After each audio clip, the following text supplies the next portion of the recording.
All right, I clicked the button, so we should be live. But Allegedly. allegedly, but we're gonna have to see here.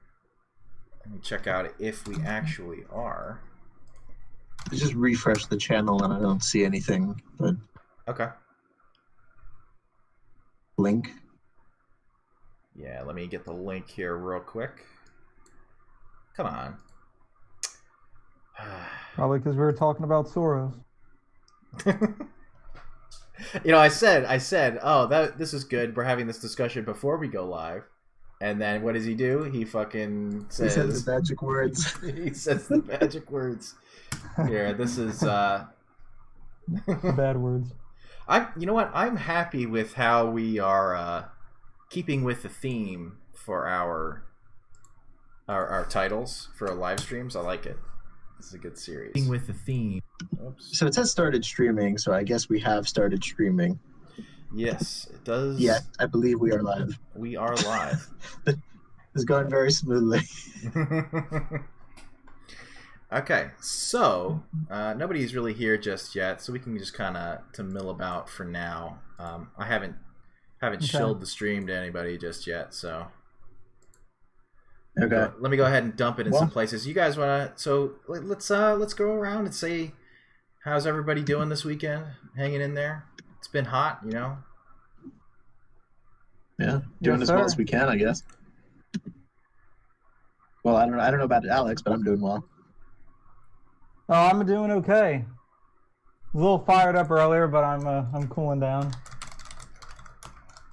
Yeah, the friends and family stuff is really getting to people, huh? It's not even that bad. It's just certain people, and you've seen the arguments that they were making and stuff. It's just like the fact that they're serious and they're not trolling. I'm like, come on, people. And they are dead serious about that stuff. Yeah, I guess the problem is, like, the stuff that I consider trolling now is used as legitimate arguments. Like, the fact that someone is legitimately using the argument, progressivism is the future and therefore we can do anything. Sounds like a troll, but it is a thing that people actually do believe now. Well, and that's the perfect thing, because I used to troll, and I still troll a little bit, but some of the points that I used to troll are now like actual mainstream trolling points. That they're not even trolls. People are just using them. And I'm like, no, this is supposed to be a joke. You're not supposed to take this stuff seriously, people. Well, I don't know. I think everything will be okay. I've always thought of it. I try to stick to the positive side, because if you're not on the positive side, then really what's the point? But it's at times like these it can be hard. True that. Just want to make sure that nobody's killing our students. That's right. Yeah, especially with this very sensitive topic we were discussing. Mm-hmm. Look at that sign, though. Like, I guess she's supposed to be a teacher, and like I don't even know what she's trying to do with the U there. And her lettering's terrible. It's kind of like a second grader wrote it, but whatever. Maybe she thinks it's the British spelling and she forgot the O. No, bad joke. Where did like color, flavor, student? No, bad. Oh, is there an O in students if you're British? I don't know. No, there's not. Okay, it's fake news. Apologize for my terrible sense of humor. That's okay. Fake news. It happens. I'm a fake news merchant. Well, at least you're not a dirty smear merchant. Dirty smear merchant. Like journalists, But like what's his name? Vosh. Yeah, did you see the Sargon stream?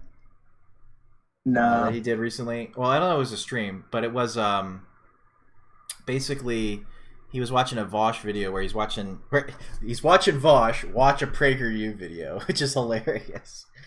Basically, this woman's she was a liberal who went to a Trump rally and was like, actually, this isn't that bad. I was told everybody here would be racist, sexist, homophobic, whatever, right?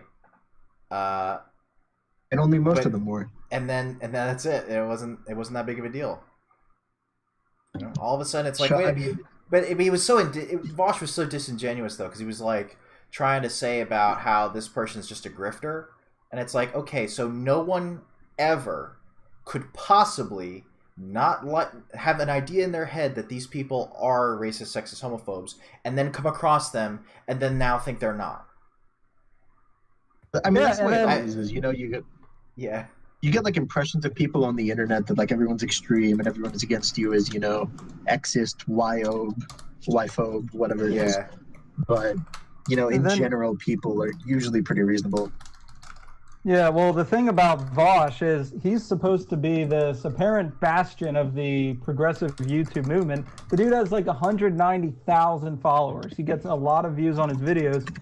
So he's supposed to be representing this, you know, body shaming, you know, don't body shame and all that stuff. And then he's like making fun of this chick the whole video. He's like name calling and all that stuff. Yeah, he's like, this stupid bitch, as if that's not, like, as if his friends wouldn't say that's misogynistic. If that person wasn't a Trump supporter. Yeah. Should we get started? Yeah. Let's go ahead and get started. Cicero here, you have you done some homework and you set up a little bit of an argument here about the public school system in the United States. Mm-hmm. So why don't you go ahead and go ahead and start off your argument. Just pitch it to us. Goes point by point, line by line, and while you go through it, I'm going to be taking notes, thinking about this, and I'm going to try to play devil's advocate a little bit. All right? Good thing. All right. So I'm going to start. Let's just start with some background. I think it's good to. I think most people don't realize, or if they do realize, they don't really know the history of why we have forced schools. You know, like why is something like truancy a crime? So realize they don't really know. Forced/compulsory schooling has really only been around for about 200 years in the West, coinciding pretty coincidentally with the Industrial Revolution. And so there's a guy named John Taylor Gatto, and he's relatively popular with the homeschoolers and, you know, the unschooling movement and whatever. And he won New York State Teacher of the Year in the 90s. But he came essentially to realize how the school system fucks people up, basically. And so he had a whole background where he kind of sets the stage of how forced schooling came about. And so I'd recommend that reading a lot. But just to boil it down, basically, centralized schools were essentially conceived for 4 reasons. 1 was to get obedient soldiers to the army.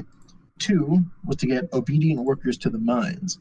3 was to get well-subordinated civil servants to the government.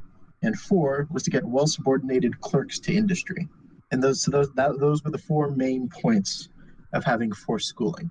Now you'll notice the word education is not in there. The word learning is not in there. But obedient is in there twice. Subordinated is in there twice.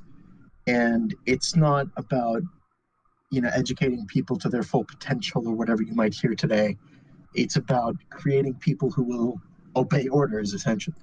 And if you look at even basic things like if you want to go to the bathroom, the teacher will not necessarily let you, even, when you're young or even when you're in high school. That's the kind of thing that shows. Even though it's not necessarily so obvious that's what's happening on the surface. That's the kind of thing that it's training people to do. So you mentioned earlier about this characterization of schools were meant to do, like, put soldiers in the army and good workers in the mines.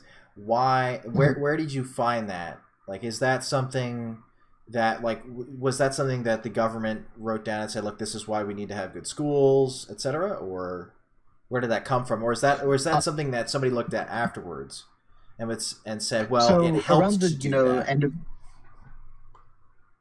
So around the time of the end of the Enlightenment to the beginning of the Industrial Revolution, compulsory schooling didn't exist. So, it was only like the elites that kind of went to schools from the time they were young. Most people had to work.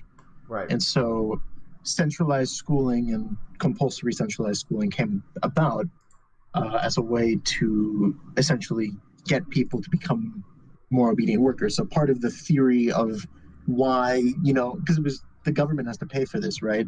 And at the time, half of the people you're convincing are kings, not even, prime ministers or whatever. And so you had to have a reason to have centralized schools. And it wasn't, we need an educated populace wasn't really a convincing argument back then.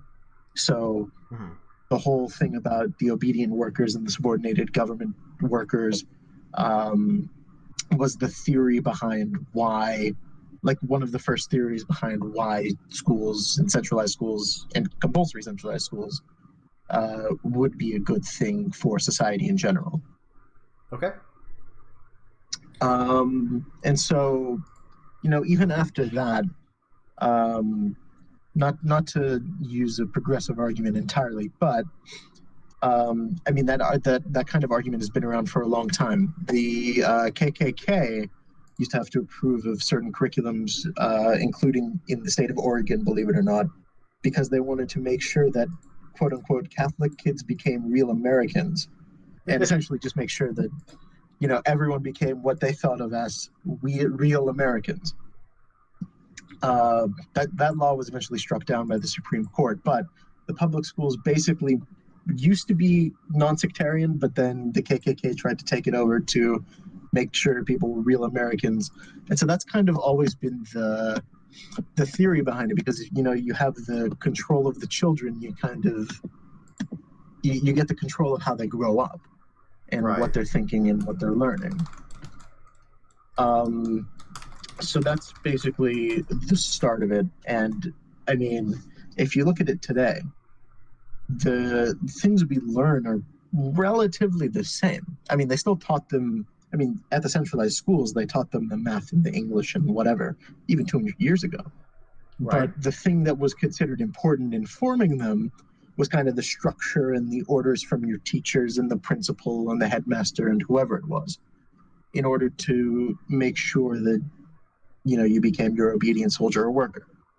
Now, couldn't an argument be made that obedience in this context is just discipline, and discipline is useful outside of the military, outside of working in a mine? Like, discipline is just good for your life, trying to keep on track. Like, if you're trying to lose weight, being disciplined in weight loss is important. So is it necessarily charitable to say that the entirety of this is to be obedient? Like when you get in trouble for something and you have to go to the principal, is that necessarily because they're trying to make you obedient for the army or for the workers to be a worker? Or is it because your life in general, regardless of whether or not you're in the army or whether you're a laborer, discipline is a good thing? Well, okay, so the first thing I would say is things today are not the same as they were 200 years ago. The conception of school has changed, and the reason why people go to school is, in a way, changed. But the way the schools were structured originally has not really changed. You still go for the set times every day. You still go to the classes for X amount of time per day, whatever it is. Especially when you're younger, it's about the teachers essentially telling you what you do each day. That essential stuff hasn't changed, right? Right. And so you could talk about discipline, but it's discipline from the time you're young, from essentially someone that's a stranger that, controls what you at least feel at the time is the outcome of your life. We all heard about the so-called permanent record when we were younger, right? If you get punished, it'll be on your permanent record. And so it's not, discipline from your parents where, it's in a more structured system. And I'm not saying that all parents are good and all teachers are bad and all schools are bad, but it's more, when it comes from your parents, you spend, a lot of time with your parents, and in general, they will have your best interest in mind more than some random person at the school that you're not going to be with for the rest of your life, whereas you'll have associations with your parents for the rest of your life. So the people at the school don't necessarily have your best interest in mind, whereas in general, your parent will have your best interest in mind. So it's not the same kind of discipline. Okay. It's right? It's discipline more in getting you to do what the person wants. Whereas I'm not saying this is all parents, but with the majority of parents, their intention is, I want my kid to grow up to be the best they can be. So if I could summarize your argument here, it sounds like you're saying the discipline instilled by a school is not necessarily the correct kind of discipline, or rather, it's not the school's job to be instilling discipline. It's the parents' job to be instilling discipline. Well, that's the thing. It has become the school's job to instill discipline in many cases. Right. Okay. That's kind of where we are now, right? Uh-huh. But in a theoretical sense, the discipline instilled by the schools is not in the best intention of the child necessarily. And so I think I think you need to put a pin in that, because I think when we come back to this, there's a point that you're going to get to in a little bit that I think the idea of something at the school not necessarily being in the child's best interest is an important point that we need to stash away for later as well. Because I think a big point that you will hear is no schools like that. That's like, if you said that to a teacher's going to be raging pissed about that, because they're going to say, no, of course we have the student's best interests at heart. So you don't necessarily have to respond to that now, because I think that fits in more with what you're going to say later. So right, but I mean, in general, it's not the same, because teachers also have a lot more, and the people who run the school, the administration, have a lot more than one child to worry about. And so it has to become a lot more generalized. And even that is not necessarily their fault. But because of the way that works, you have to start trying to one-size-fits-all thing that will definitely hurt some children, because kids aren't all the same. Right. Okay, and so that's the basics around the start of the compulsory school system. And much of the way it worked back then has extended to today. It's not necessarily the same subjects you learn in school, but everyone, especially like in the elementary levels, it's stuck around, like everyone has to line up to go to the next place, or you have to sit down and be quiet in class, or things that don't even necessarily correlate with how a workplace would work today are still in place in schools.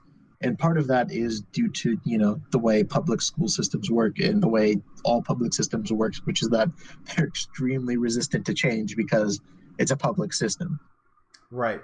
But again, couldn't you say that is it bad necessarily that kids have to sit down and be quiet in class, as long as they have an outlet for that, for example, with recess? If they can at some point during the day go outside and run around and play tag or dodgeball or whatever they want to play, that it's, because like I have worked in a school, and I'm going to tap into a little bit of my experience. The elementary school that I worked at, I worked with kids that had mainly behavioral issues, not issues with like they weren't learning disabilities mostly. Most of them were just behavioral issues, because some of these kids were really smart. They just didn't know how to act, and I think part of that had to do with their home life.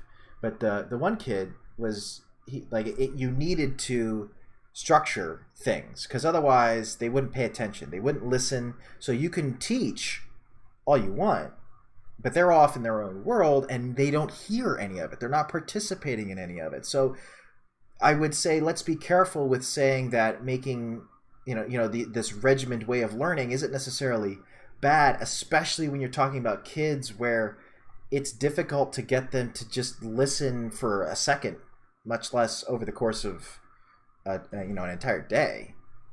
So I think I understand completely. Do you want to finish?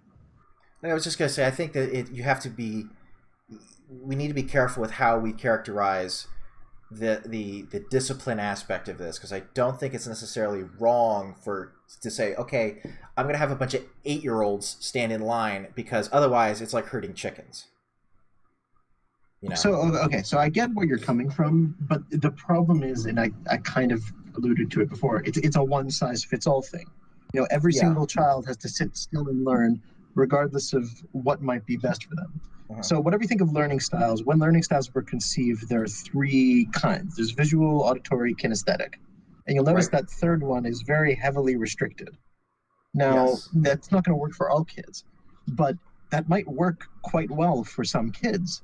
And if it works well for you, I mean, you're fucked because you have to sit down and listen, and that's the way. And in some ways, learning the discipline is good, but you learn it all the time. That's all you ever do. You always have to sit down and listen to whatever the authority is. And in some ways we teach kids, oh, look at the revolution, it was so great, they stood up to the King of England. But then you're in school and all you do all day is you sit down and listen to whoever's telling you what to do. And Right. it's not the one-to-one comparison, but point being, you're not free to necessarily do what is best for you. You're free to do what's most convenient to the teacher, and this is going to come to the point later again, but Okay. It's not student-centered, it's teacher-centered. And for the last 200 years, maybe that was the most efficient way of doing it. But especially with technological options we have today, I think you'd have a hard time arguing today that every kid needs the same thing. And because of the constraints of teaching, that every kid has to because it's easiest. Okay. Like, especially with technological capabilities, I think it should be, and I mean, maybe we'll get into this later too, but it should be that things are less centered around the one system we've had for 200 years. Because I don't think you could argue that the same way of learning is the same level of efficiency for everyone. And this isn't me saying all discipline is bad and all, structure is bad. But for some people, they need less structure, and for some people, they need more structure. Like the kids who have behavioral problems, to some extent, they need more structure, and that's perfectly fine. Okay. But when you identify those kids who need more structure, then you give it to them. But if the kid doesn't need more structure, that doesn't mean you should also give it to them. Okay. So I think I see where you're going at this, and I do think you're right that this plays into points later, that the fundamental basis of this point isn't we shouldn't be disciplining kids, or teaching kids discipline, rather. It's that the solution is not based on what is best for the child, it's based on what is best for the system. Yes. Okay. All right. Please continue. Okay. Yeah. Well, okay, so I think that's all I really had to talk about on compulsory schooling and the start to today. I'm going to leave you guys room to, because you both worked in schools and I haven't actually worked in a traditional school, at least. So if you guys have comments on what I'm saying, well, I think that would be interesting to discuss. Well, I worked at a school. I don't think Alex did. I think Alex, we went to school together. We were in middle school and high school together, correct? But I don't think you ever worked in a school. Is that correct? I've never worked in a school. Okay, but we have a comment here. RK Productions says students only learn what the teachers want them to learn. That in itself is a fundamental flaw. If the teacher is corrupt and biased, the learning is poisoned. I think so. I actually have an interesting anecdote about this. Yeah. So you might not even think that this is a problem in something like math or science, but so when I was in 8th or 9th grade, we had a math teacher, and she was a very obvious. I don't know how to put this nicely. She was a lesbian deep in the closet, and she heavily favored all of the girls in class. Like, everyone knew it.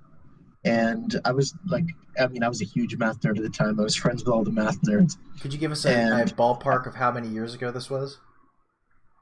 About a decade ago, approximately. So, anyway, so talking to all the guys in that class, I did not know a single one that ended up getting an A at the end. Like, regardless of, I knew all the smartest people in school. No one got an A. But at least half of the girls we talked to got A's. And based on how people were dealing with that class, there's no way that was like an accurate assessment of how people were doing. Right. And so it's even in the grading itself that ends up coming out. But he's also right about, what teachers choose to teach. If they don't know or they don't understand something, then they're not going to teach it to you. Even in, university downwards, really. Yeah, it's so up to the teacher. I think this goes. This is very, like you mentioned, math and science is more difficult, but it is still possible. But yeah, the easiest way to see this is history class. That is the most obvious one to know when teachers are being biased, especially if you have a bit of background in history beforehand. Like, I was a huge history nerd. Like, I learned about all this kind of stuff before I went to class. And so I knew, I knew about all this stuff just from reading books, watching documentaries, and then seeing how the teacher would present it. When you have a frame of reference already, it's very easy to see when someone's giving a very, let's say, uncharitable characterization of, I don't know, the nature of the United States involvement in World War I or II, for example. World War II especially. Like, I remember when I was in high school, we would talk about World War II. There was a lot of pushback about the United States not being the good guys necessarily, like specifically when it comes to Japan. Like, there was some kids that were like, well, we let them attack Pearl Harbor so that we could go to war with them.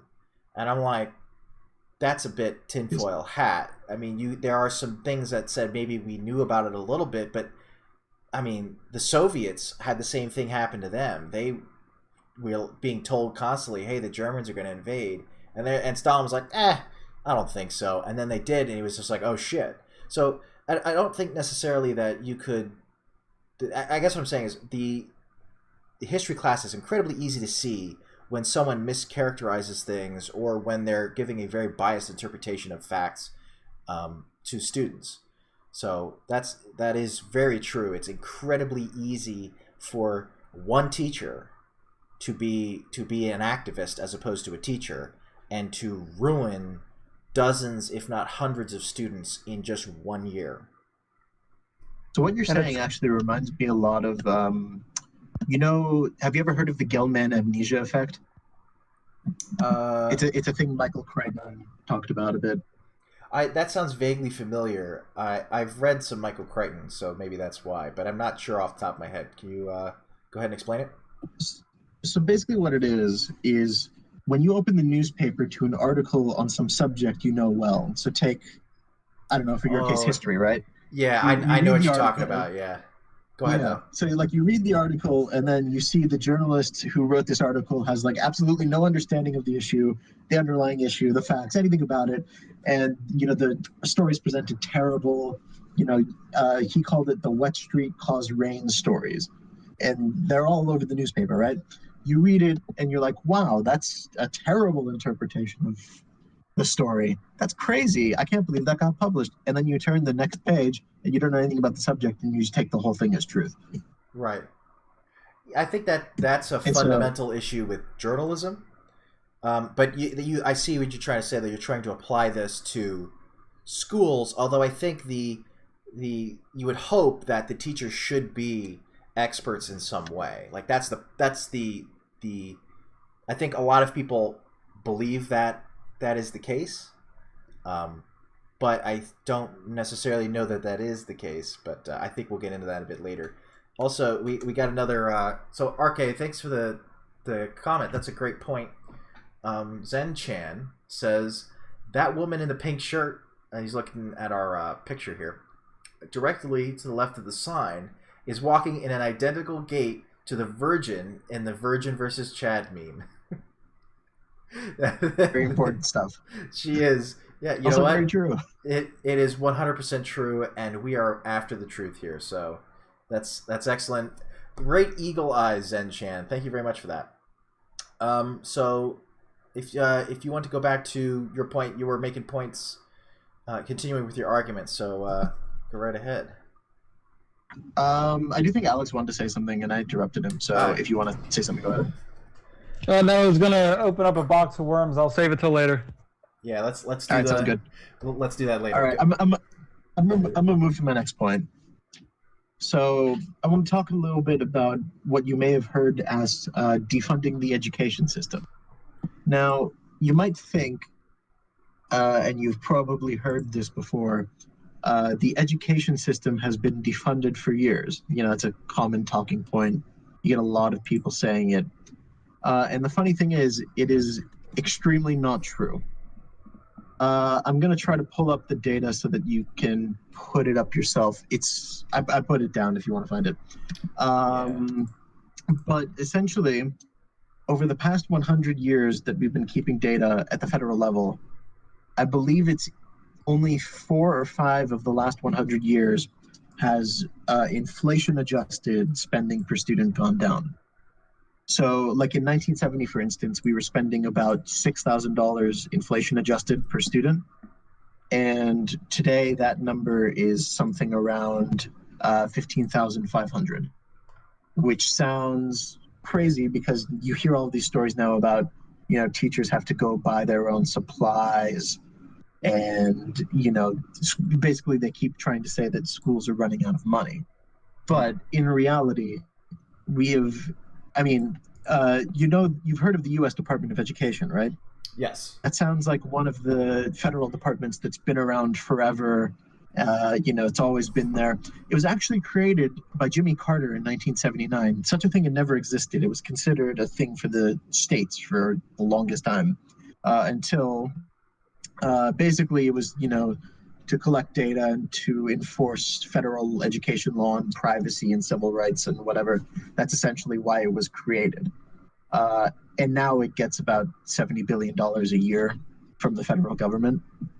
And since the Federal Department of Education has been was created, and, spending on students has doubled in this country, we've gone from what was, considered the best K through 12 education system in the world to, as I'm sure you've also seen, is now often considered, below par. We're below, the Asian countries like China and Singapore, but we're even behind European countries like Sweden and Finland and Norway. And that's despite spending doubling in the last 40 years. Could I make a tangent here, as my name, my namesake so often does? I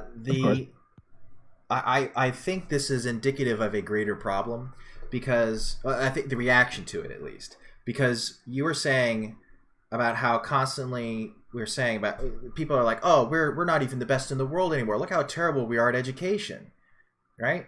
Except, what was the policy that pushed us down here? We started throwing money at problems that throwing money at doesn't fix. Like that you're saying, the department. We set up the Department of Education. We were the best in the world at the time, and now we're terrible. And you can look at that ranking and go back to that point and see it begin to decline. So it depends on your character. Well, that was the point. Is that policy, which is a policy that's supposed to be progressive. We're trying to get better, right? We're trying to let's make sure education is accessible to everybody, right? We're trying to be more progressive about stuff. Then we go to the inner cities, for example, right? We sit here and say, like Detroit. Detroit was great for the longest time. It was one of the biggest cities in the country. It was one of the shining jewels of the country. It's where all this industry was, all these jobs, great jobs too. And then you start to have issues with these cities becoming Democrat run. And I'm saying Democrat specifically in being mostly far left Democrat, not even centrist or leaning right Democrat, which did exist at the time, believe it or not. There were conservative Democrats. But then what happened? It went to shit.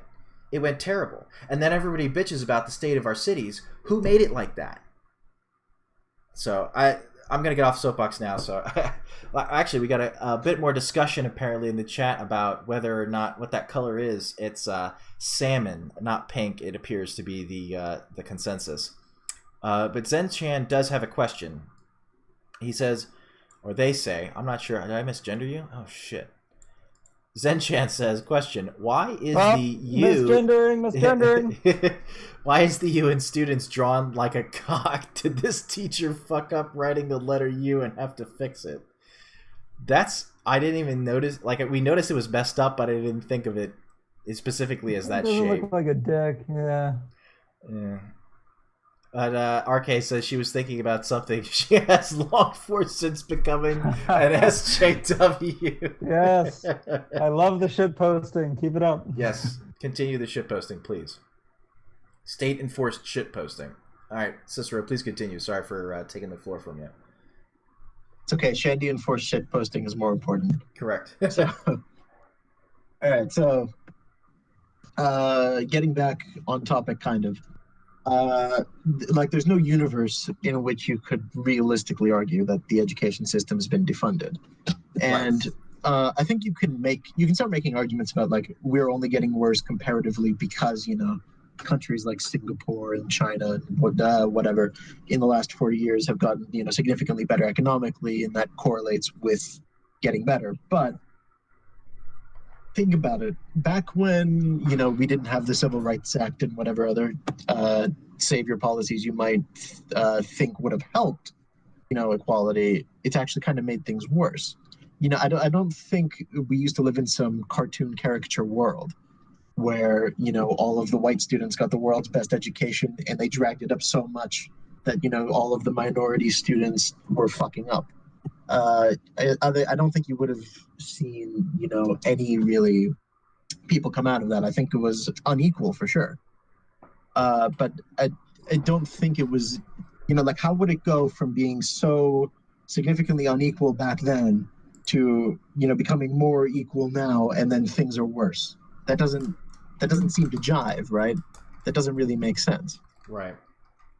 And so you might have this hunch, and I don't necessarily have a way of proving this, but I think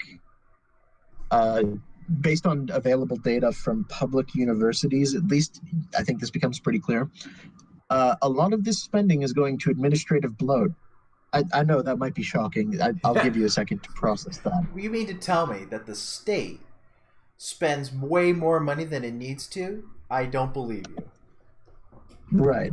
So basically, my hypothesis, and I think even people who would go on to the, we're defunding the education system would agree with this line of thinking,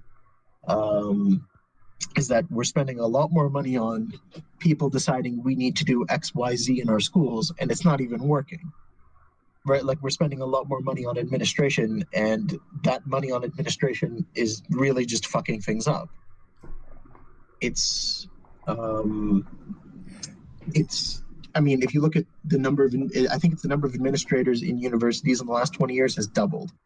And I think if you look at the public school system, it wouldn't necessarily be quite that high, but think about what they're spending on now. They're definitely spending a lot more on things like counselors, career guidance. You get a lot more schools with multiple vice principals now.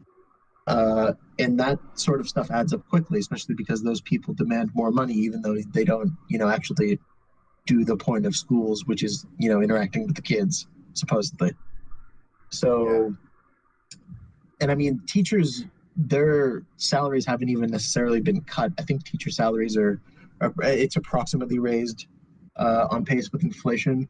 The issue with the spending is really just spending a lot more on administration and not really keeping pace / probably spending a little bit less in the classroom. The problem is there's not necessarily heavy proof of that, but I don't think anyone who's been in a public school in the last 15 years would significantly disagree with any of that. Like, would you guys disagree with that? No, I wouldn't. I think what you're pointing out here is, you mentioned before about the inflation-adjusted school spending per student.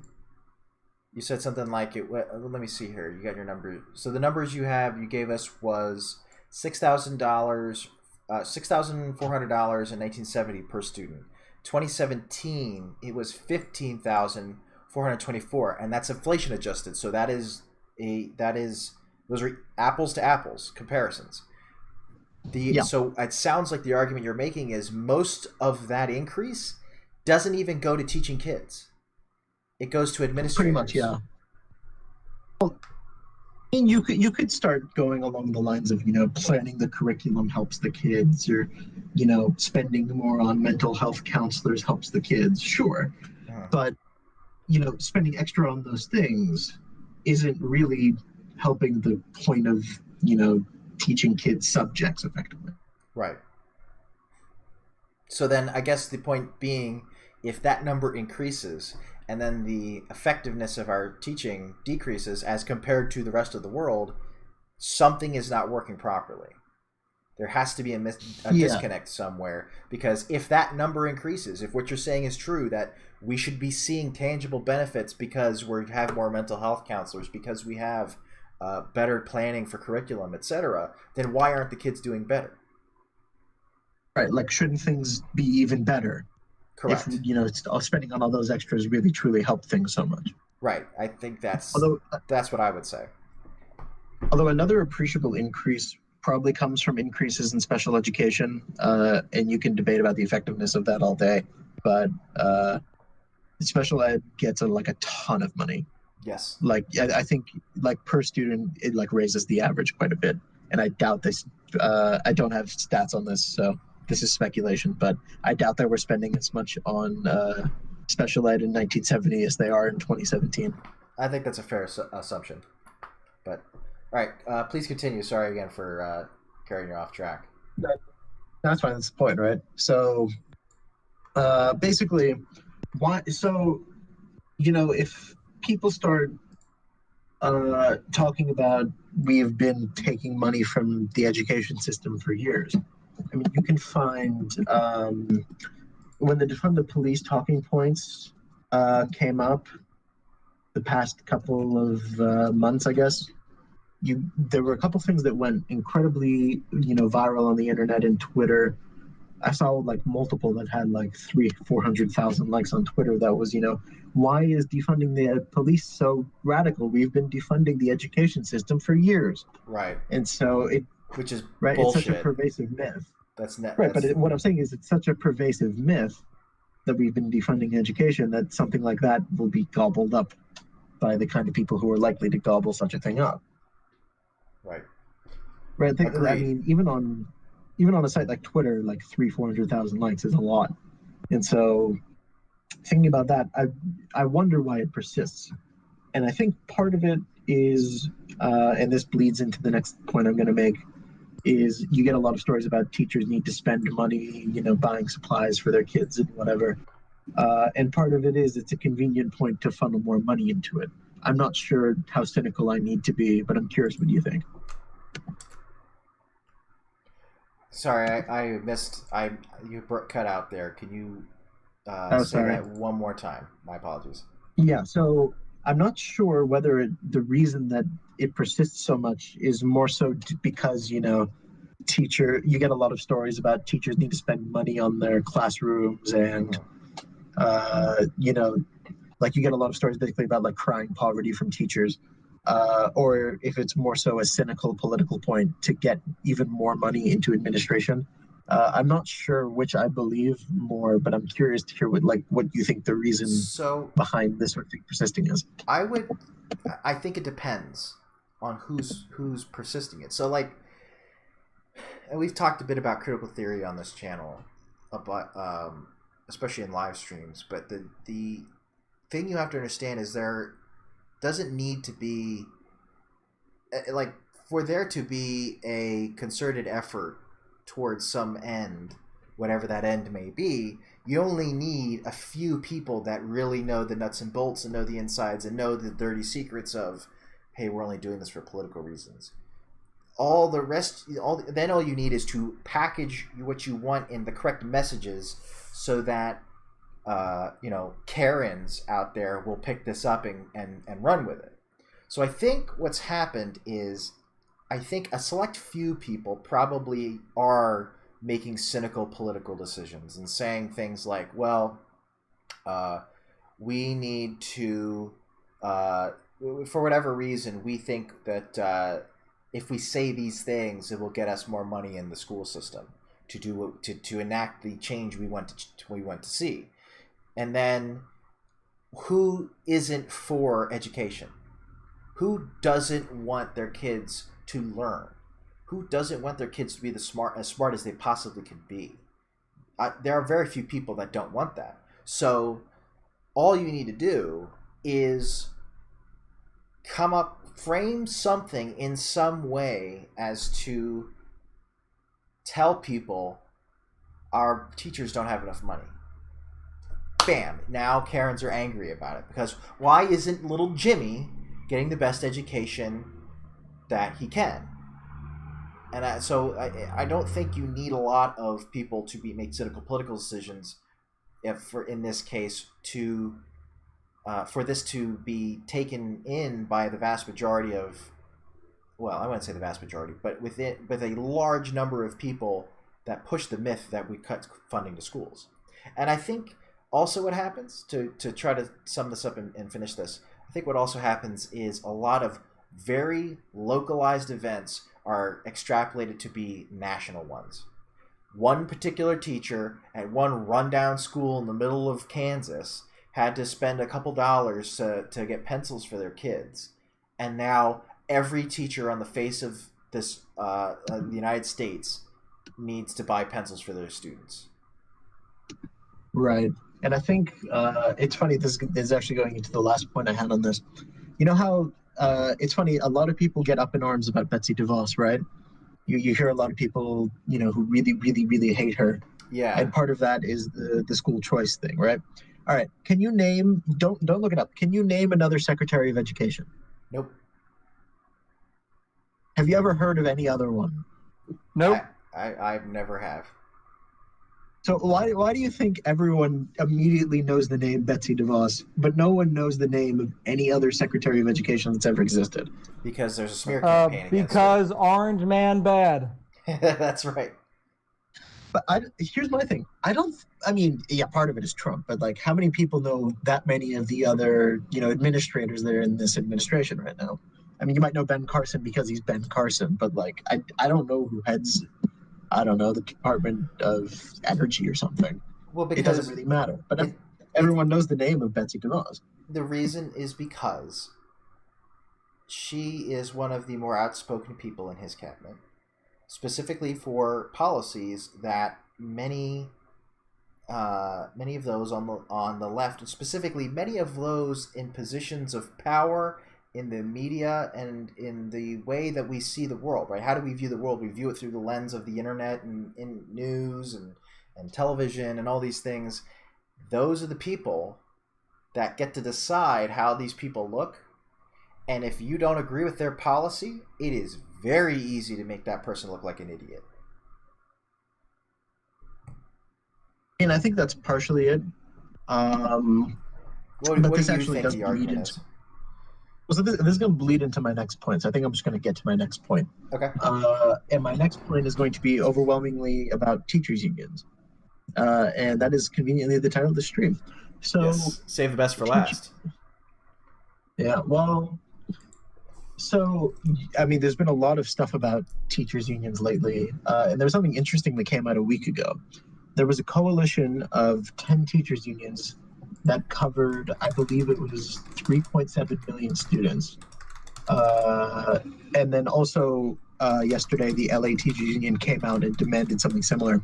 So for reopening, here are some of the things they demanded.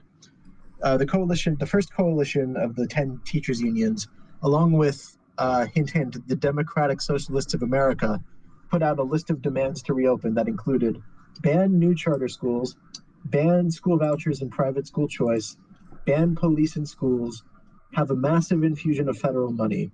And the LA Teachers Union also threw in a wealth tax and defunding the police generally, and Medicare for all. And these are all. And that was the one that wasn't with. That was the one that wasn't with the Democratic Socialists of America, by the way. These are the conditions upon which these unions are saying we need to go to. These conditions must be met for them to approve their teachers going back to school. Correct. Yeah. So think about that for a second. Just think about that for a second. To go back to school, you need a wealth tax. What does that have to do with little Jimmy? Nothing. What does that have to do with the teacher? Absolutely nothing. Nothing. Has absolutely nothing to do with schools. Has everything to do with a bullshit political agenda. Yeah. Yep. And I think that effectively shows how much power these unions have. There was a really interesting line from a speech that one of the general counsels of the big teachers union gave about 20 years ago when he was leaving office. And he said, "We are effective advocates, not because we care about schools, not because we care about education, not because, we're heroes. We're effective advocates because we have power. Huh. And that's the head of the teachers union saying that. The reason that the teachers unions themselves are effective is because they have the power to be effective. They have the power to influence policy and, donate to a lot of these politicians who will do whatever they want them to do. I mean, teachers of the world unite. There was a thing with the mayor of DC a couple days ago. A reporter asked the mayor, how much did the teachers union play into the decision to not reopen schools until at least November 6th? And basically, the mayor dodged the question, shocker. But the mayor basically said, well, kind of. And, there's a tremendous amount of workforce issues to deal with for sure. And, I'm sure, we got this picture from one of the protests. A lot of the teachers unions have been staging protests to basically say we shouldn't reopen schools. And I guess this kind of bleeds into, as RK Productions said in the chat, these things are all directly correlated with COVID-19. I'm sure you mean the list of demands they had to reopen from before. Yeah, wealth tax is directly related to COVID-19. Yeah, to fund the police, COVID-19. Right. Yeah. So, basically, the reason they're in a position to make these ridiculous demands that aren't related to their mission, their job at all, the reason they can, do it with the Democratic Socialists of America and no one cares, is because they have the power and they have the backing of the media agenda to do it. There's no one saying, oh, wow, this is such a ridiculous thing for teachers unions to demand. You probably haven't heard much about these teachers unions demanding this to reopen at all. And that's the power to do this from, the public sector unions having the power to do this is really the big issue. Think about this. FDR was against public sector unions because they would have too much power to control things. Just think about that. Franklin Roosevelt was against public sector unions. Yeah, one of the biggest. Yet here they are. One of the biggest progressives this country's ever seen. Yep. And yet here we are today. And just as he basically, his reasoning behind it was they would, they can strike and there's nothing you can do about it. And here we are.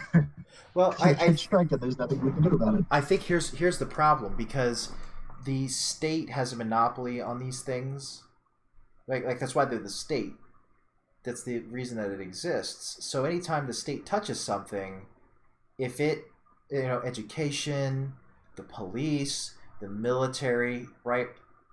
You can't have situations where those that work in those fields can just shut down.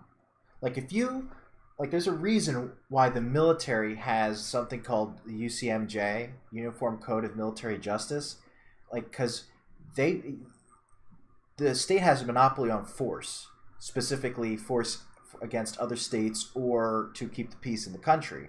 And the reason, and so you have these rules in place for soldiers, sailors, Marines, airmen, because they can't strike. You can't strike if you're in the military. That's not how that works. Because if in this case, that's a vital thing that the state needs, that the entire country is paying for. And if you strike, now those people have paid for nothing, right? And the whole reason for the state existing in that particular area is now void. Same thing with the teachers union. If the teachers union strikes, then why is the state involved in education? Because now no education's happening. The whole reason that the state would ever be involved in education is if people are being taught. So if you can threaten the ability of the state to fulfill that goal, then you've basically become the people that make those decisions, that make the decisions about policy. So, and in the end, that's why the teachers union has so much power, because now the teachers union can say, well, we simply won't teach the next generation of your kids. That is a huge thing to say we won't do. It's one thing if a bunch of workers in a factory that make plastic toys go on strike, no one's going to give a shit.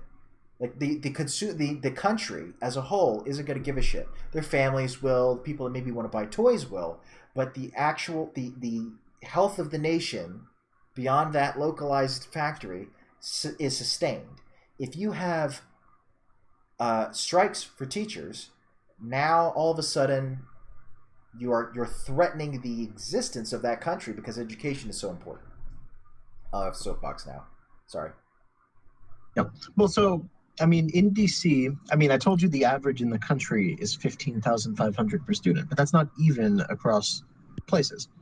Funny enough, Washington, D.C. is the highest spender per student in the country. They spend $31,000 per student per year. Wow. $31,000 per That's student. Crazy. Well, I mean, think about that. You essentially, they're paying $31,000 pretty much has to come from taxes to the schools that aren't even opening. That was you're not getting what you paid for. Right. I saw that point a lot on Twitter recently. People were like, well, look, if schools aren't going to open, then don't charge us property taxes. Like, there are people that were like, okay, fine, don't charge me property taxes and I'll homeschool my kid. Which actually seems to me like a semi-reasonable, like that's reasonable. I can totally say compromise, yeah. Say, okay, fine. Teachers don't want to go back to school because they don't want to get sick. Fair enough. Then I'll homeschool my kid, but don't charge me for sending my kid to school because we're not going to school. Like, the whole reason you have a property tax is to fund a school. And if the school isn't running, why is it getting funded? Right. There's a lot of proposals to do like the pods and micro schools that are becoming like very, very suddenly popular now that schools aren't opening. And I mean, if you got the money that they're spending per student, right, $31,000, I mean, a group of 4 people could pay a teacher $125,000 for a year. Yeah. I mean, I think most teachers would take that, and that's 4 kids. Yeah, so the kids are getting good education because it's a low student to teacher ratio, etc. We got some We got some more comments here from RK. He says, the media and public opinion are very selective on what unions they support. They like the teachers union lately because of their progressive agenda. They like the auto workers union because their president backed Biden, but they hate the police union because #ACAB. Yeah, they're... Speak the truth. Well, okay, so I'm going to talk about this a little. So I think it's the difference between the public union and the private union. So like the auto workers union is a private union. So, I mean, when they talk about them, it's positive because they endorse Biden, but it's not focused on. The 2 main unions in this country you hear about are the police union and the teachers union. And the police union, if you hear about them, it's usually negative. And if you hear about the teachers union, and you hear about the teachers union more, if you hear about them, it's usually positive because they're protecting our teachers, protecting the people who educate our kids or whatever it is. Right. And so I think there's a lot of truth to that, which is, in general, the teachers union donates what must be millions to billions of dollars to Democratic candidates that they almost certainly don't donate to Republican candidates. Right, exactly.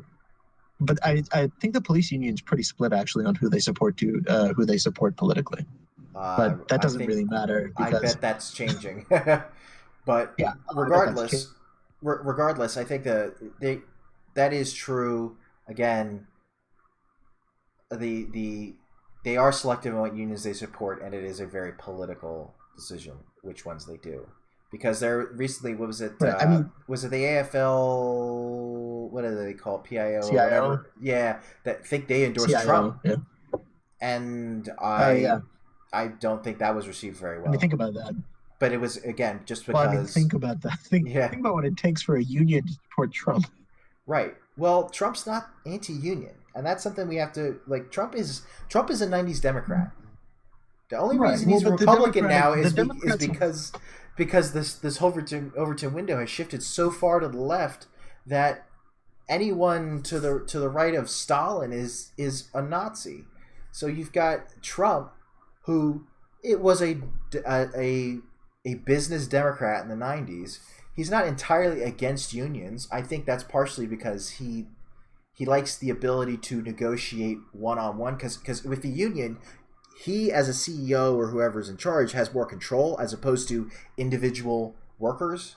He doesn't have a lot of control over individual workers if there's no union. But if there is a union, he has control over all of the workers. So, but anyway, that's a bit of a tangent. I do agree that the teachers union is one of the most powerful because of, you're talking about the state, like they have all this power because they control the future of our kids, and it's easy for them to say, oh, don't you want your kids to do well? If you do, you should support the teachers union. But I think if it was in the general corporate media agenda to suggest that teachers unions were bad for whatever reason, like, I think people would think of them badly. Yeah. Yes. Easily. Yes. I don't think it would take much. Yeah. Right. Well, but I don't think that will. If that situation occurred, I agree that would happen. The media would turn on them if the teachers union became conservative, for example. But I just simply don't see that happening because of the type of people that usually become teachers, and also the nature of how this, like how teachers are taught, for example. Until that changes, you're not going to see the teachers union change. Also, I think the nature of most unions is to be left-leaning anyway, just based on how they're constructed. But that's a topic for another day, I think. But I do agree that if the teachers union would, for example, come out and say, I endorse Trump, the union would be shit on before you knew it. Big time. Right. Well, and so to circle back around to the Betsy DeVos thing, I mean, it's the people who are the most ardently anti-DeVos are the people in the unions and the people who are associated with them. Right. And my theory on why DeVos is known for this is because she's for a long time been a school choice person. Yes. And school choice 100%. Is very threatening to the teachers unions and their monopoly over everything. Just think about it this way, right? If DC is spending $31,000 per student, if a charter school grabs one student from the school, that's $31,000 out the door. That's a lot of money. And so, because those things are such threats, that's why, at least I think, that DeVos is now a very well-known name as some random administrator in the federal government, because she has the power to enact such things if she, I don't know anymore. Depends on how this next election goes, of course. So she supports a policy that goes against what the teachers union wants. And the teachers union... Yeah, well, I mean, remember what I said about the teacher union proposals? Two of the things in there were ban private school choice and ban charter schools. Exactly. Because those directly would affect the public school teachers union directly and make them less powerful. Because then people could say, well, I don't want to go to this school. And I think I'm going to lay out my case right now, because I think this is exactly where I fall on why I think the teachers union is bad. Because if you look at these problems, the teachers union, because of its existence, has turned schools not into places where kids go to learn, but where teachers teach. And that might seem like a very stupid distinction, but it's very important, because the priority is no longer teaching students. The priority is giving teachers jobs. That's all the teachers union is there for. Program. The teacher, and if you think about it, that's the job of any union. The auto workers union is to make sure there are jobs, and good ones, for auto workers, people who build cars, people who work on cars, etc., whatever. Same thing for teachers union, to make sure that there are jobs and good ones for teachers, not to make sure that students are taught well. So when the teachers union is making all of these decisions, because they can shut down the entire public school system if they so choose, then they are the policies that get implemented are expressly pro-teacher, even to the detriment of students. So you get these inner city schools, which is where a lot of these problems are, where teachers are guaranteed these jobs, right? And the people just keep throwing money at these schools saying this is going to get better. But there's no reason for it to get better. Why just because you throw more money at it isn't gonna fix it. You have to make sure that you make the right decisions, and all the bad teachers or any of the systems, like for example the private schools, charter school vouchers, for example, would kill those inner city schools, because those charter schools are likely better schools. So people would say, I don't want Jimmy to go to this piece of shit school down the street here where nobody learns anything. I want him to go to this private school, and now I can because of this voucher program. Guess who loses their jobs? The teachers at those inner city schools. Guess who loses out, though? Because now instead of being able to go to a good school, the student has to go to a bad school. The students. Who was protected when you look at the teachers union thing? You said we need to ban public choice, public or private schools, all this stuff, right? Why is that? Because that way the teachers keep their jobs. Screw Jimmy and his education. And this is the sinister. This is the sinister thing about all this. Is like we were saying earlier, the teachers union has so much support because all they say is, we are the people that teach the future generations of this country. But they're not about doing that. They are for protecting themselves. And that's what's so sinister about this. They make decisions actively that go against the education of children. But in the same breath will say, but we are the representatives of the people who teach your children. Like that's, and who would be against that? That's what bothers me so much. The duplicitousness of all this. Right. If you ever look at the charter school meetings and the things that come out from around those, you'll notice it's a lot of like low income parents who are very involved that like get their kids into these charter schools. And I don't know, I just wanting to ban those as an option for people, it just feels so sick to me. Like it's so. Like, you don't care that it's the best for their kid. You don't care that, they've taken their kid out of some shitty public school because you want your teachers to have a job. Like, I don't understand how people who, like, that's your job in the world is to make sure these low-income kids go to a shittier school. Like, how do you live with yourself? I've never understood. Because they don't actually care about what they say they care about. Yeah, I think a lot of these newer teachers are more about them and less actually about teaching students.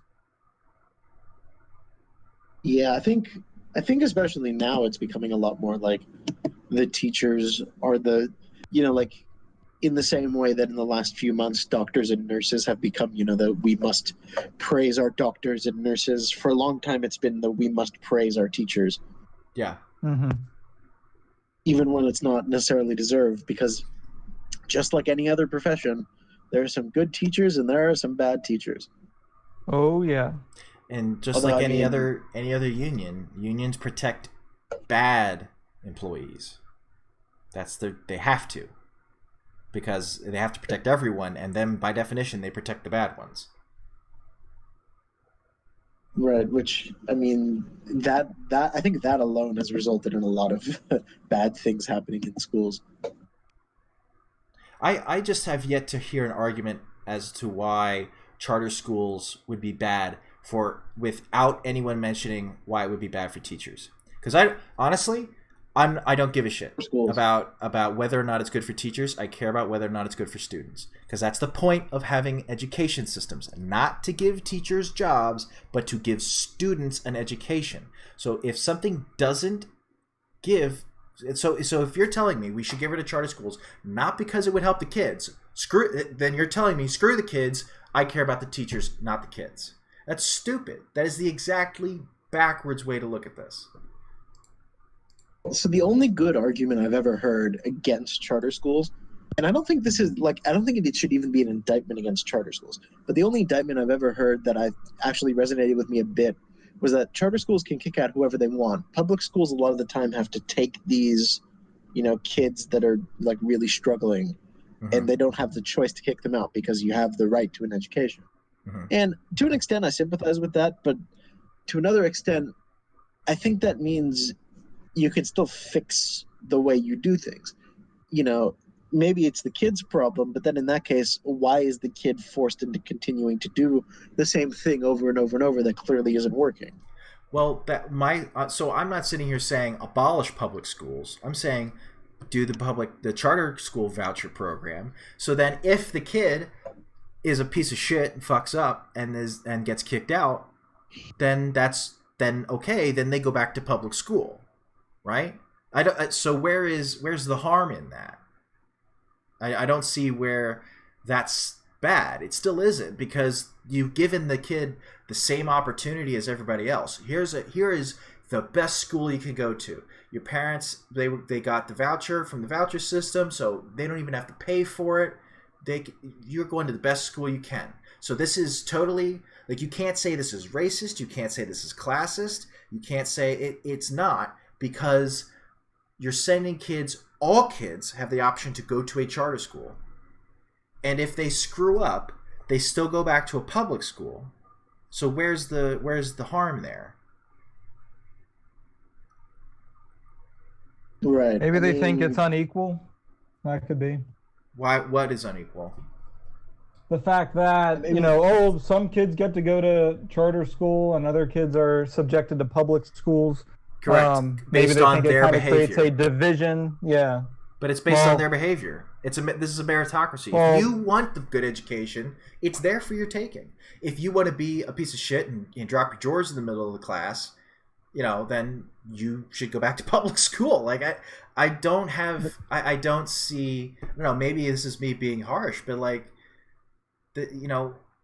where you had the same opportunity as everyone else. If you squander that opportunity, that's your fault.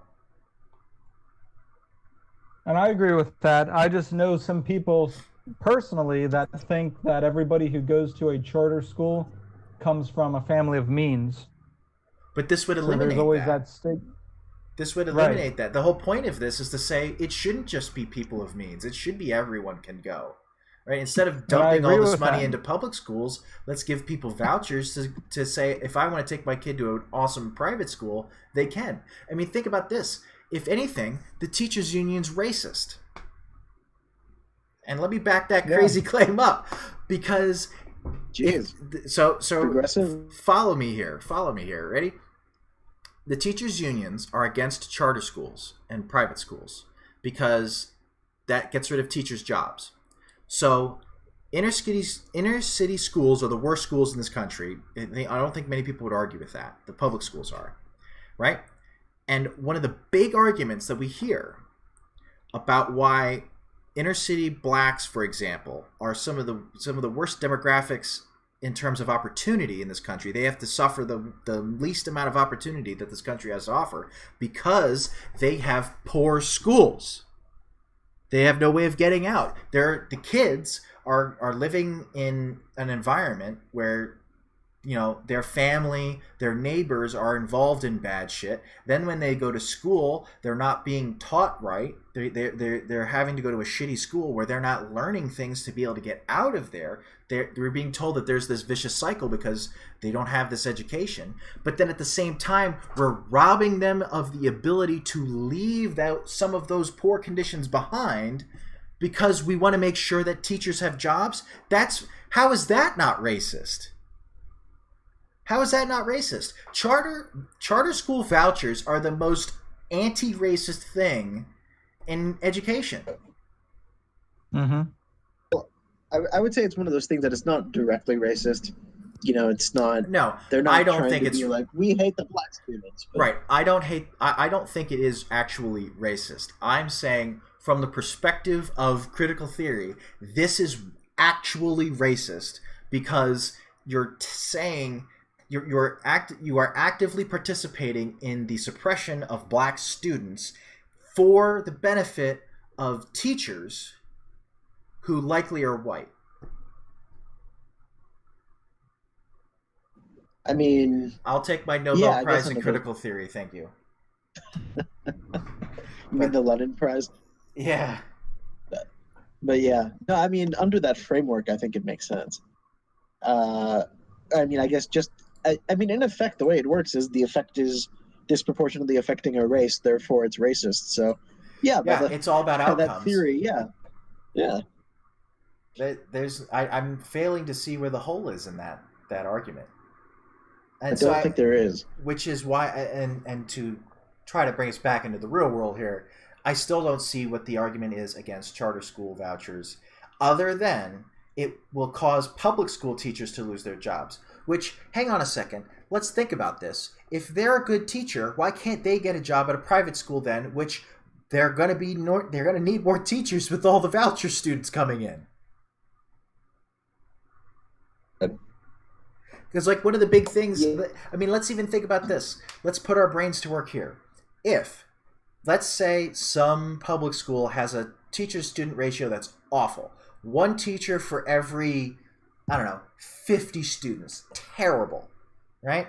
Private schools try to keep that number lower because they want to say, oh, look, we have not many students per teacher. You're getting more one-on-one education. People love that stuff, right? If they're a private school, that's what they want. So that means that you're going to need more teachers for the same number of students. So, and this is very mathematical here. If you say send 50 students from a public school to a private school thanks to voucher programs, at the public school, they needed one teacher to be taught. In the private school, now they need at least 2, if not 3 teachers to teach the same number of students. How is that not good? That means there's more teacher jobs. And so, like, why wouldn't the union want that? Because it's public school teachers. The individual teachers, if anything, voucher school programs are in good individual teachers' best interests, because charter schools and private schools want the teacher to student ratio they want as few students per teacher as possible, right? Because that's what partially gives them all these great reviews. So they're going to need to hire more teachers, and they're going to need to hire more teachers per student than a public school would. Yeah. I don't know. It's exacerbating to me. It's so... It just kind of... It bothers me to no end how blatantly against what these people say they are for, they actually are. Kind of what I was getting at earlier with my first comment about, like, the whole what people perceive charter schools as. I mean, there's always been certain voucher-like programs with certain charter schools that has gone through the schools themselves. But even then, there's just this, like, overall stigma. And I kind of relate to this because I have 3 cousins who are all teachers. One's a history teacher, one's a gym teacher, and the other one's a music teacher, I believe. And they all at one point worked when they had, some of them are not working right now, but other ones do have a job, but they all work for the public school, and they always have nasty things to say about charter schools. And I think back to, like, other people that I've talked to and them saying the same thing. Oh, the snobby charter school people, because they think, charter school, private school. The problem is, like, when you look at this issue, when Cicero does or when I do, we're actually looking at the facts. We're digging into it. We're understanding what the proposal is actually doing, and we understand the consequences and the benefits of it. A lot of people just look at this stuff at face value, and because somebody says one thing, like the union, they have that view. The other people are just going to believe it. They're not going to look any further into it. And it is really a shame, but... That's part of the problem with this. The belly of the beast. With the media, is that's where the media comes into play. Because the media has the ability to tell the story the way the story actually is, but they choose not to because it helps their agenda. And I kind of hope somebody challenges me on this, because I can pretty easily show that the media does this, because I like, for those of you who don't know, I do some journalism stuff. Like, I've been trained in journalism. I know how this stuff works. I've written articles, made videos like this. That's what I used to do for a long time, and I know how this works, and I know how easy it is to get it right. So when I see it done wrong, it pisses me off. It pisses me off to know that no one thinks about the public at large doesn't think about how the teachers union isn't pro-student, it is only pro-teacher. And because the way that they're portrayed and the way that their public relations portrays themselves is as pro-student, and people just believe it. Because it's all about portrayal. It's all about how they want to portray it, and unfortunately, it's a big PR game. Yeah, well, the media is on the side of the teachers, the public teachers union, so pretty much whatever they say is gospel to them. And even if the media, if a reporter does find holes in that, they're not going to bring it up because it goes against the agenda. They're just going to push it. Yeah. That's why there's editors. That's why there's senior editors before anything gets pushed. I mean, well, that's not why they're there, but those that are in those positions are using that. Yeah, they're using that platform as the opportunity to push their agenda. Which, side note, I'm tired of people saying, "Oh, because I have a platform, I need to say certain things." No, you don't. If sports is not a platform where I need to be hearing about politics. I do not give a shit. Some people, say why does the teacher union demand abolish the police or defund the police is one of their demands? What does that have to do with teaching? It's absolutely nothing. Stay in your lane. Yeah, it's absolutely nothing. I mean, it makes no sense that they get public money, right? Like they get a fluctuating amount of public money, so they can donate to candidates that give them a fluctuating amount of money. Right. Like they get public money to donate. Yes, where's the incentive there? The incentive is we will push politicians and donate to politicians that will give us more money.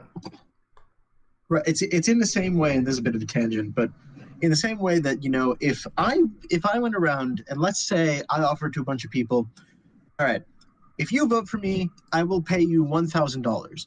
That would be bribery. That would be illegal, right? Right. But Andrew Yang can go around and say, I will give everyone $1,000 a month from the federal government if you elect me, and that's fine.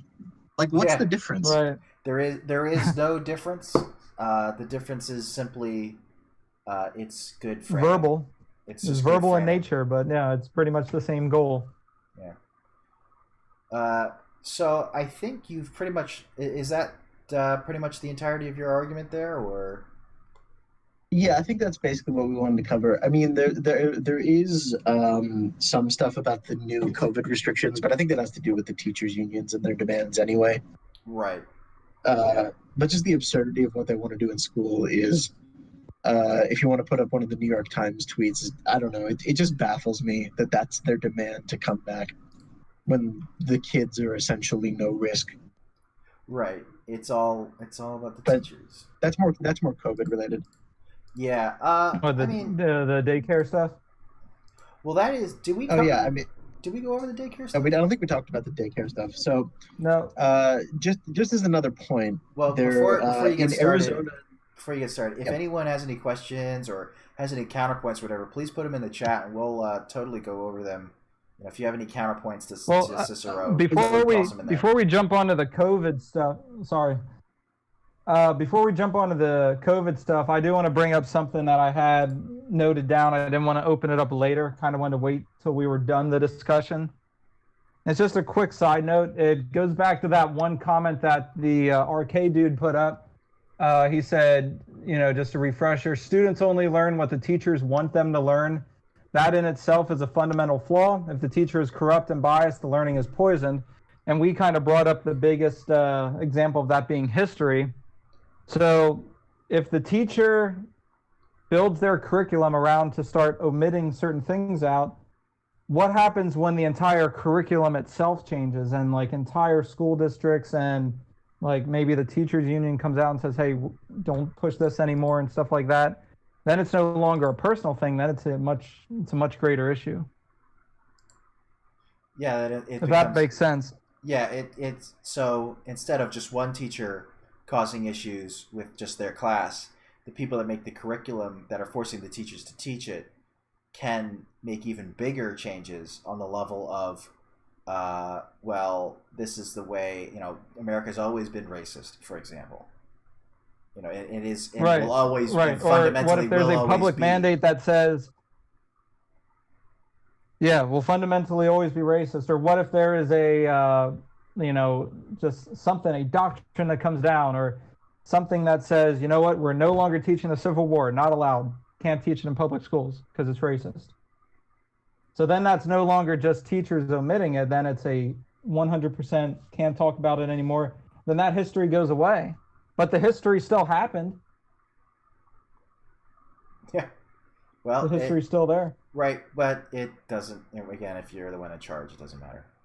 And so let's so just before we get back to Cicero talking about the daycare part of this, we got another comment here. It says, "Government workers need collective protection. Support your local state-employed worker union today." Banned. Just kidding. But I am the Shandy, whatever the hell you want to call me. That's me. Cicero, you want to go ahead and continue with what you were going to say? Looking for the big boss from the top, huh? So yeah. I mean, there are schools in Arizona and California where the schools themselves will not be opening, but they're going to be charging, I think it's anywhere from $100 to $200 a week to operate as a daycare. And I mean, if it's too unsafe to open as a school, but you can open as a daycare, I don't understand how that would be possible in any way. Like, how is one safer than the other? And do you guys have any conception of why that might be? Because it's not about students, it's about the teachers. This just proves the point that teachers' unions don't care about students, they only care about teachers. Which, again, I don't necessarily fault teachers' unions for being that way, because that's how all unions are. All unions exist to protect the workers they represent, not some third party in this transaction, right? The unions to protect teachers from their employers, the government, not to protect the students in any particular way. So I can't even necessarily fault them, but this just shows it's not about whether or not kids get sick. It's about whether or not teachers get sick. That's the only thing the teachers union gives a shit about. And I mean, my thing is, I can't even blame them. It really is their job to protect the teachers. That's the point, right? It's a teachers union. It's not a children's union or a school union. It's a teachers union. But the problem is there's no counterweight. There's no, they have a lot of the power in the transaction, in the, I guess, overall school equation. And it's leading to these weird results where your school can open as a daycare but can't open as a school. Right. And what are the cleaning standards going to be like? Is it just going to be like the typical school janitors? And who's going to be taking care of the students? Is it going to be daycare teachers or like kindergarten teachers? Like, what the heck's going on with that? I believe the new meme on cleaning is that we will deep clean every day. So I'm assuming that's their standard. Deep clean. Cleanse. So why can't they do that with students? Deep clean the students every day? No, I mean, like, if students are going to school, why can't they just deep clean the school every day? Deep clean little Jimmy. Send him through the car wash? Yeah. I agreed. That's if you can clean the school to the standard where you're totally cool shoving a bunch of kids in there, why not teachers? Someone actually made an interesting comment, like a sort of a compromise that could happen. And the idea basically was, why not have the kids go to school?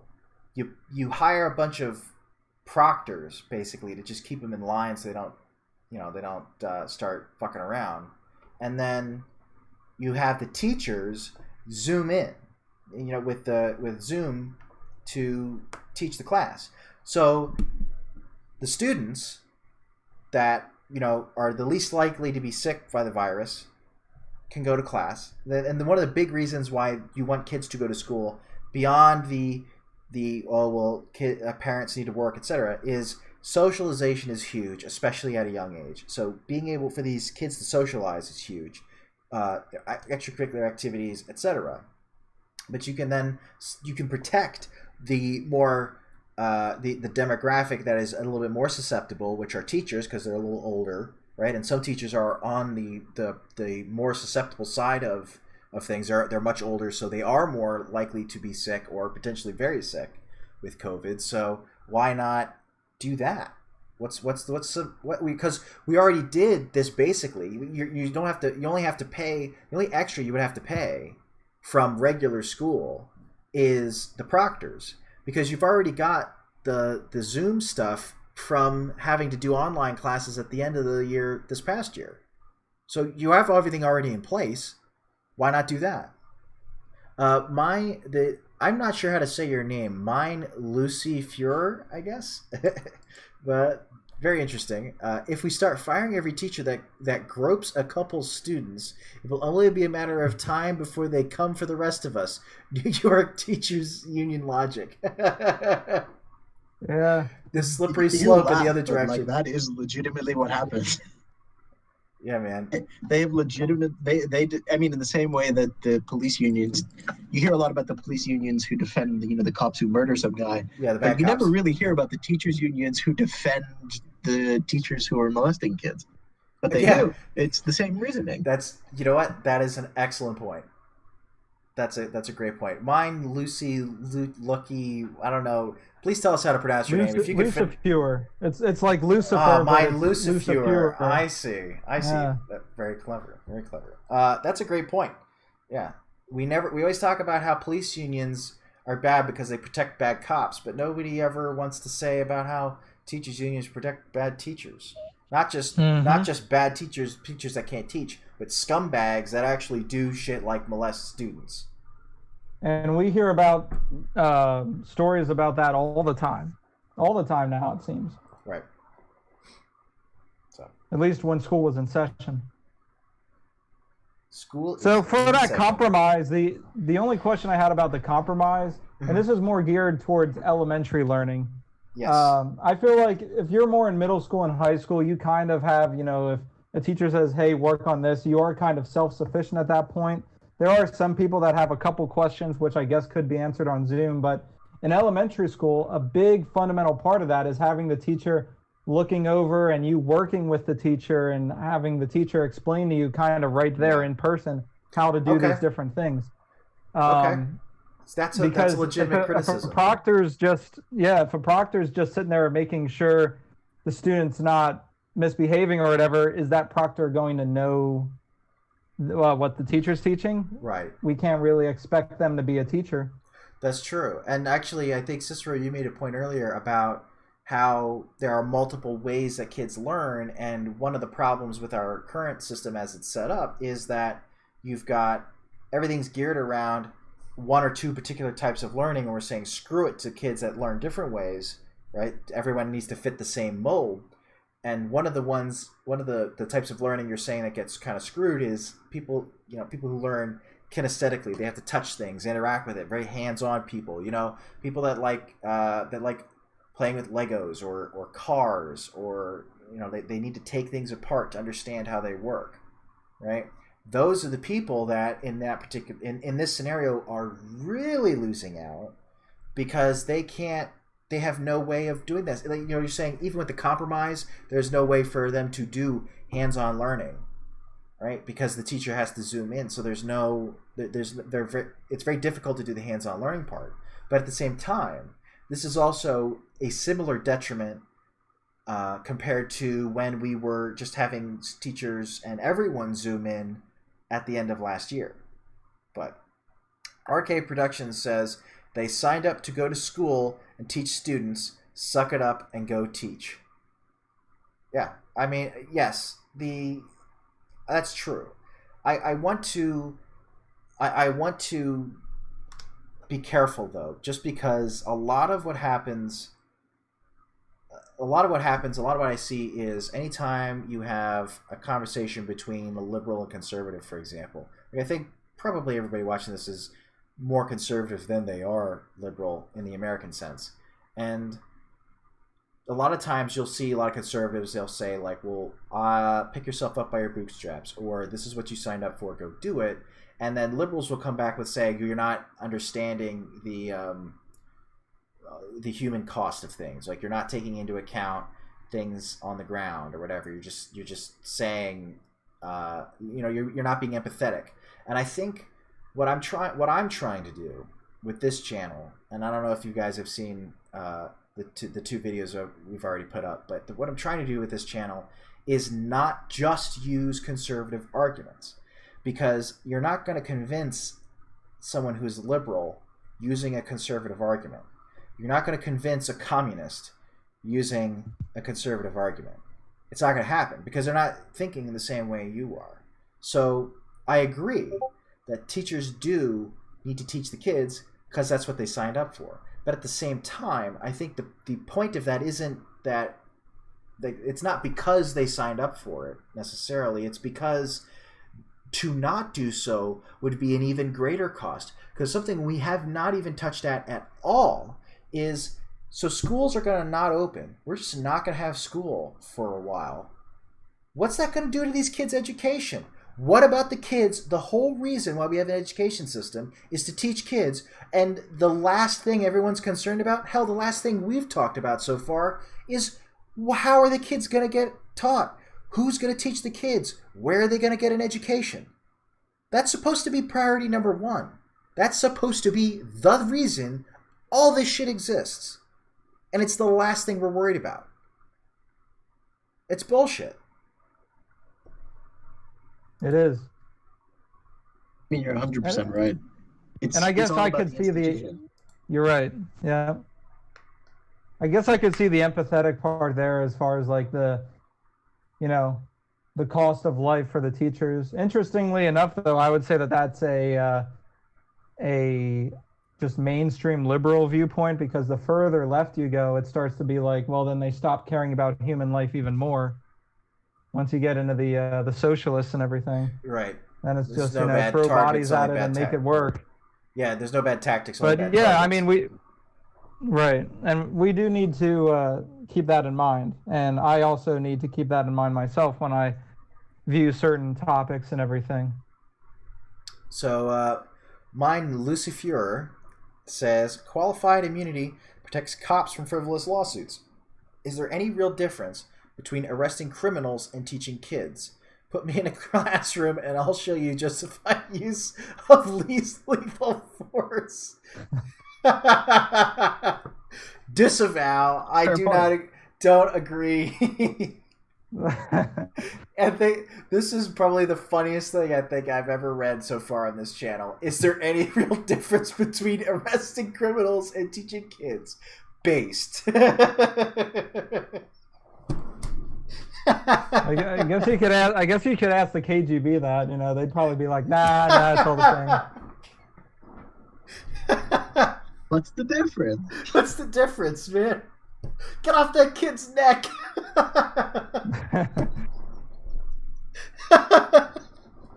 Kid doesn't want to learn. Off the gulag with him.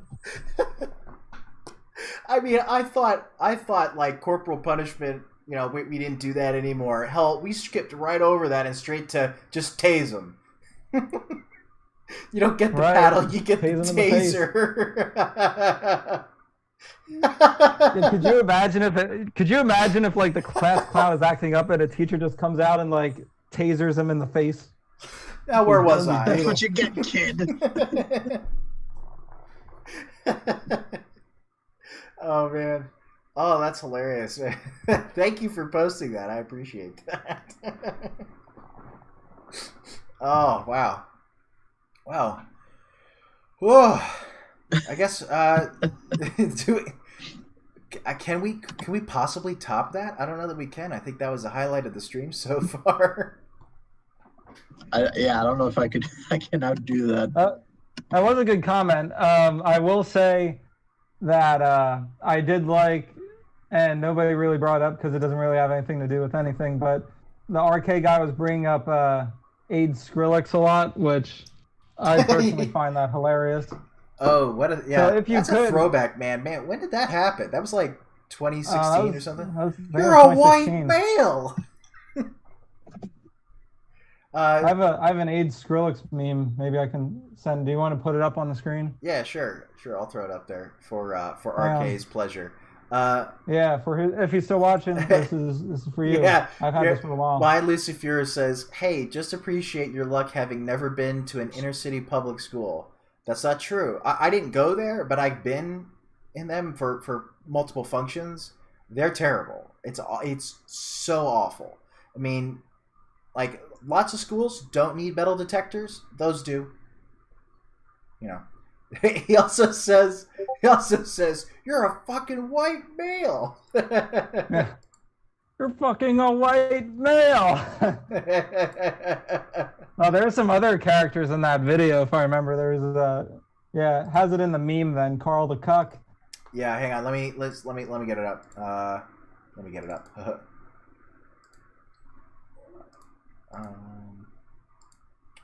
Just when we talk about being reasonable, we have to put this meme up. So yeah. Maybe we'll start that next week.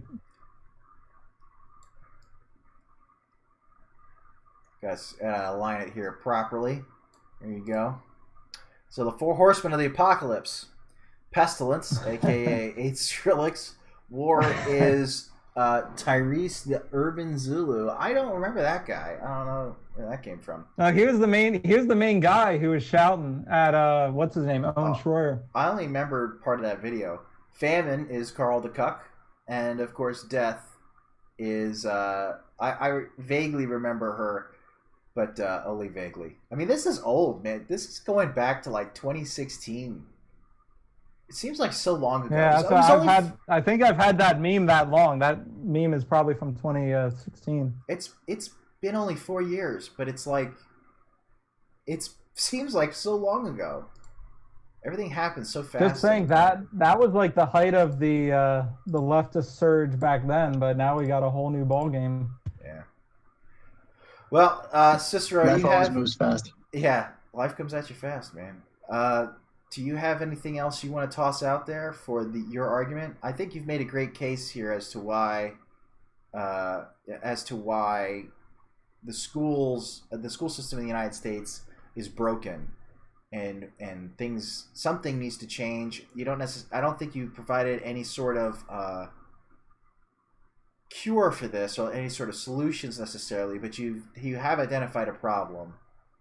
So now it's a matter of trying to come up with solutions. Because I think when it comes to the school system, I think people don't have an understanding of a lot of the fundamental issues with it. And I mean, we could talk about the solutions if you want to spend another few hours here. But I think the solutions always take more time. Whereas diagnosing the problem, I think you can come at it head on. Everyone can complain, but there is. Yeah, everyone can complain. It's very difficult to come up with solutions. Right. I do think there's an interesting point that kind of sums up everything we've talked about, which is this thing from the New York Times they put up a couple days ago, which describes school plans for reopening.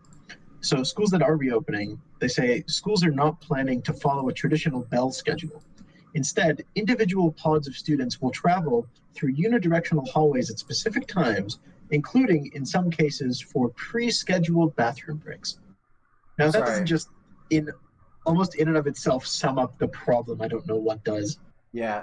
First off, the high school I went to, that's not possible because there's only one hall.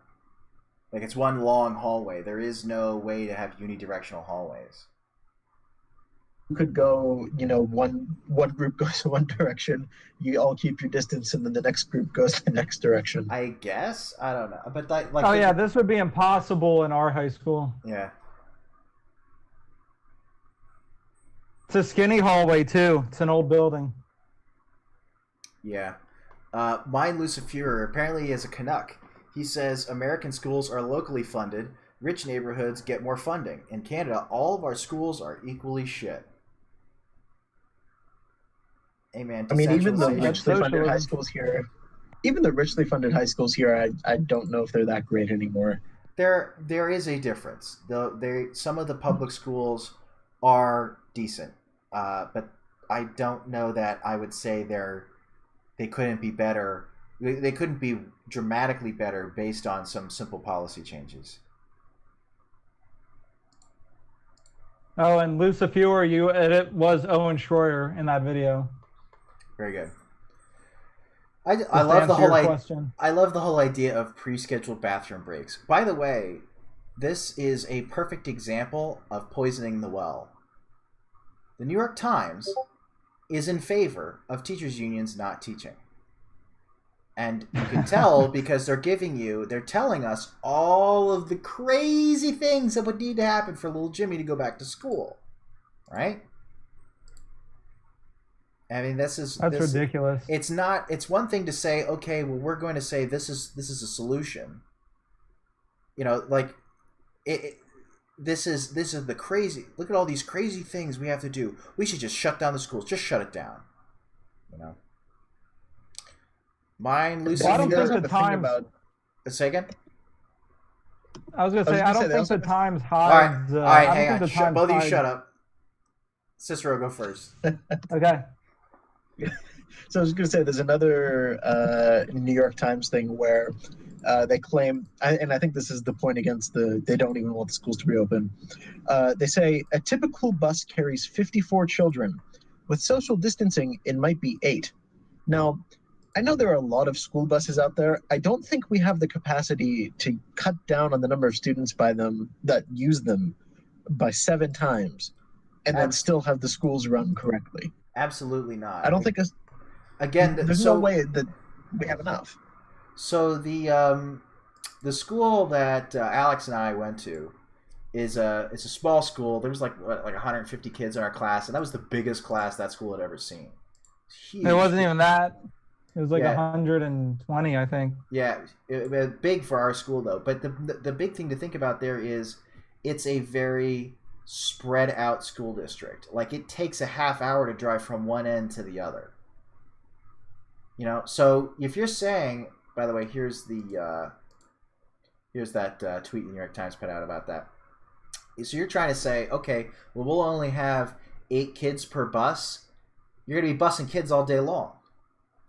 There's just simply not enough time. You don't have enough time in the day to bus only 8 kids per bus all across that school district. That's impossible. And again, I think it's because not enough bus drivers either. The New York Times is trying to say, see all these crazy things. That's impossible. Just be in favor of closing schools. You know, and then at the same time, you're just going to have to shove these kids in classrooms. You know, that the classroom size hasn't changed, so what's the point? Why would you bother with the buses? But mine Lucifera says money has been tried. Throwing money doesn't make up for a lack of fathers in the home. True. I don't know that necessarily applies to what we're talking about here, but I agree that you are correct that a tertiary cause. Fatherlessness is not good for children's development. That is true. He goes on to say they crammed 30 kids per class when I was in grade school 20 years ago. Yeah, and that's not that's probably the absolute max you could do before you start things become super chaotic. I assume it isn't getting more crammed. Not less, and not related to COVID, related to general state public schools. Yeah, I guess you could say if the rate of fatherlessness probably correlates to the rate of things like dropouts, poor grades, things like that. I think you could make that argument. There are a lot more single mothers out there with the rise of all the new internet dating and all that stuff. Well, I don't even reality TV. I don't agree that that's necessarily the case. Just because internet dating hasn't really taken off, except for the past 10 years, maybe. So we're not even really seeing those kids. I think it's more to do with the Thomas Sowell makes a great case about it being due to the welfare state. Like you can actually look at the data from when the welfare state started to when you see these declines in fatherhood and full families. You know, you have a single parent taking care of a single parent as a result of divorces or breakups, as opposed to things like an unfortunate event like a tragic death or something.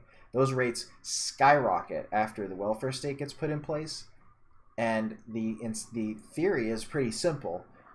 If you are incentivized to not be married and to be a single mother, are you going to be in any way dissuaded from that? why wouldn't what would be stopping you from doing that other than I would just rather it not be that way, you know? But it's very true. It's very true. Sister, you're gonna say something? I was gonna say, I mean, I think it's a little attenuated. Like it's a little, it's connected, but you know, it's more about the school itself.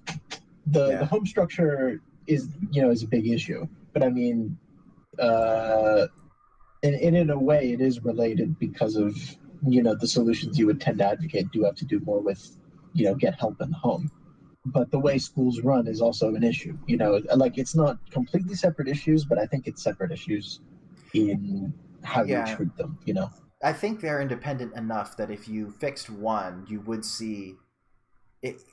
You would see definitive progress be made. That you could focus on one or the other and see a decent amount of progress made. Mine Lucifera says online dating is just a tip. Online hookups is the norm. Plenty of fish. Whores are us. Back pages, whatever it's called. Again, I don't agree that online dating, as popular as it is now, is simply not old enough to. You can't use that as evidence for the current state of the schools now, because those kids aren't old enough to. They're maybe old enough to be in elementary school at best.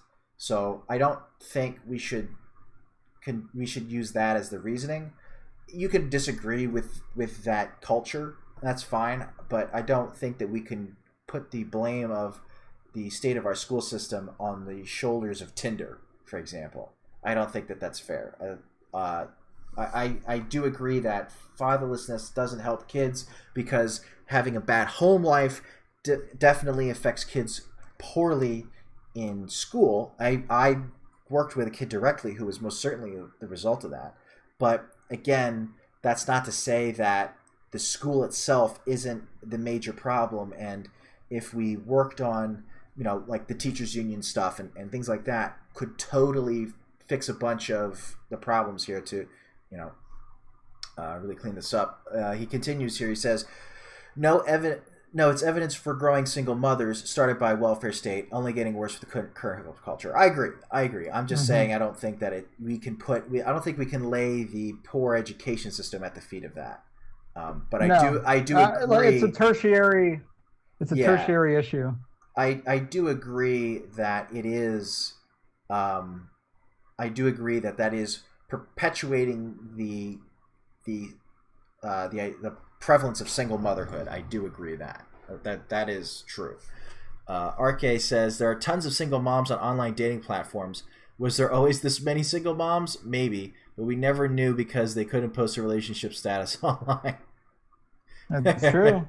That's true. Yeah. So this is kind of a chicken and the egg thing that it simply wasn't available earlier, so we had no way of knowing. There's no way they existed at the same level. Like I don't know. It used to be so much more taboo. Yeah, true. I think it is more of an issue now, but that's a whole topic for another. Mine Lucifera says that. He says they didn't exist anywhere near the same rate before this. I agree with that 100%. That's certainly possible. Well, also, like, no-fault divorce has only been around for like 50 years.